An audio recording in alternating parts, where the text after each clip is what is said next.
dagat at bundok, sa simoy at sa langit mong bugnaw. May dilag ang tula at awit sa paglayang minamahal. Ang kislap ng watawat mo'y tagumpay na nagniningning. Ang bituin at araw niya kailan pa may di magdidilim. Lupa ng araw ng walhating pagsinta, buhay ay langit sa piling mo.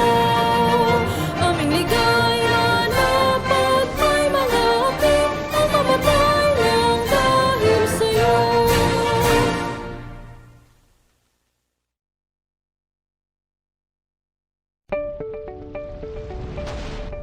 This is AMBS Channel 2, a commercial TV station operating under permit number BSD-0126-2022 TBC MOD. Channel 2 transmitter is located at Diliman, Quezon City. AMBS Channel 2 is operated by the following professional electronics engineers, duly licensed by the Professional Regulation Commission. Engineer Erwin D. Senora, PECE number 0001448. Engineer Romel G. Ardenio, ECE number 0023097. Engineer Sean Jacob Sericon, ECE number 0081731. Engineer Gerald Arcega, ECE number 0082990.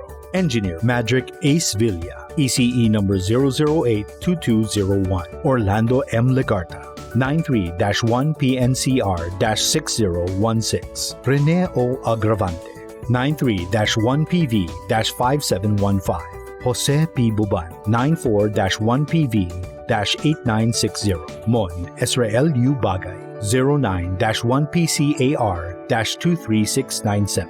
AMBS Channel 2 programming can also be seen at the following stations: Channel 2 in Quezon City, Channel 2 in Isabela, Channel 3 in Benguet, Channel 3 in Cebu, Channel 3 in Gensan, Channel 3 in Zamboanga, Channel 4 in Legazpi City, Channel 4 in Murcia, Negros Occidental, Channel 4 in Cagayan de Oro, Channel 4 in Iligan City, Channel 4 in Davao, Channel 5 in Cotabato, Channel 7 in Lawag, Channel 7 in Palawan, Channel 10 in Batangas, Channel 10 in Guimaras, Channel 11 in Naga City, Channel 11 in Mount Amuyao, Channel 12 in Dumaguete, Channel 13 in Botolan, Zambales. AMBS Channel 2 can also be seen nationwide via digital transmitters located at the following areas: Quezon City, BSA Makati, Summit 1, Giginto, Silang, Halahala, Cebu, Davao, Tarlac, San Miguel, San Fernando,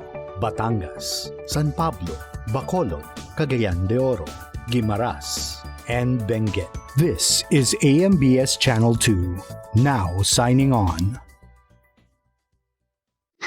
Magsisimula na po ba? Ang susunod na programa ay rated PG. Ang telebisyon at pelikula ay mahalagang parte ng bawat pamilyang Pilipino. It plays a crucial role in telling our own stories and our own experiences as Filipinos. Sa bagong Pilipinas, inaanyayahan ng MTRCB ang bawat manonood. Ang telebisyon at ang mga sinihan ay nagsisilbi ring pangalawa nating tahanan. Ang bagong Pilipino ay responsableng manonood. Kaya't sisiguraduhin ng MTRCB na protektahan at pagyamanin ang ating unique Filipino viewing experience. Kasama ang pribadong sektor, kaisa ninyo ako, ang aking pamilya at ang ating pamahalaan sa pagtangkilik sa mga pelikulang Pilipino at mga programang pang-telebisyon. Dahil ang bagong Pilipino ay pinagmamalaki ang kwentong Pilipino.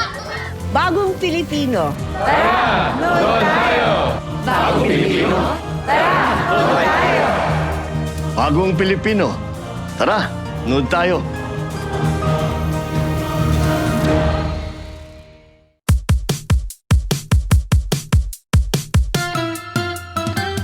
Ang bawat araw may surpresang saya, may mabaong ngiti at tawa.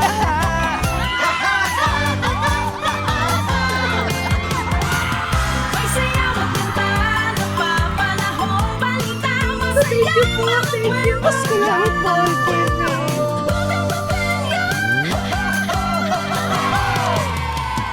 Kasama dito, parang gumaan ang hirap ng buhay.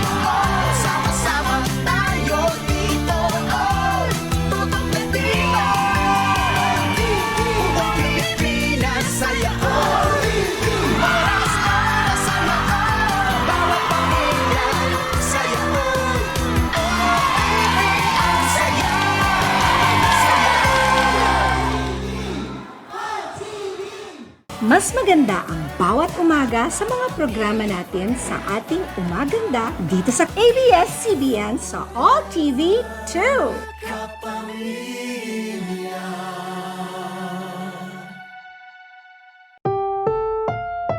Ang susunod na programa ay rated PG. Patnubay at gabay ng magulang ay kailangan sa mga batang manonood.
Magandang araw kapamilya. Welcome to the Holy Sacrifice of the Mass.